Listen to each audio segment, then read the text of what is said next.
Ek en jy leef in 'n wêreld met baie fake nuus. Dalk het jy ook al die storie gehoor van iemand wat jou aan parfuum laat ruik en as jy hierdie ruik verlam dit jou en hulle kan jou maklik kaap. Of dalk is die storie vir jou vertel dat hulle by petrolstasies vir jou 'n sleutelhouertjie uitdeel en as jy hierdie by jou hou, gaan hulle jou maklik kan vang. Daar's verskeie sulke stories in ons samelewing. Stories wat ons baie keer bang maak en wat vrees en kwaad by ons opwek. Iets wat ons samelewing nie regtig nodig het op hierdie punt nie. Hoe weet ek en jy wanneer is iets regtig autentiek? Kyk maar net na die politiek in Amerika. Op hierdie stadium weet mens nie wat is waar en wat word werklik gesê en wat word opgemaak en op sosiale media net versprei nie. Ek dink in hierdie wêreld waar ons leef, is daar baie keer stories wat ons wens nie waar is nie, wat waar is, en is moeilik vir ons om dit te aanvaar. En partykeer is daar stories wat niemand glo nie, wat waar is. Maar op 'n manier moet ek en jy kan onderskeid tref. Ek dink vir baie lank het ons in ons wêreld 'n fyn aanvoeling gehad hiervoor.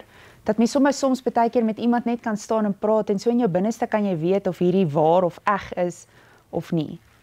Maar ek dink ons samelewing verloor dit nogal.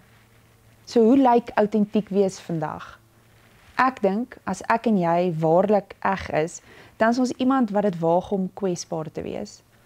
Wat dit nogal waag om partykeer die kant van onsself te wys wat nie so seker is nie, wat nie al die antwoorde het nie, maar wat eerlik myself bring na 'n situasie toe.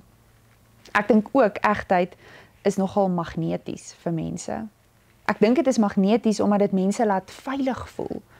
Dis omdat jy vir mense 'n plek skep waar hulle maar eerlik kan sê wie hulle is, wat hulle dink en wat hulle glo, en jy gaan hulle nie dadelik oordeel of veroordeel vir wat hulle sê nie. Daardie egtheid het ons samelewing so broodnodig.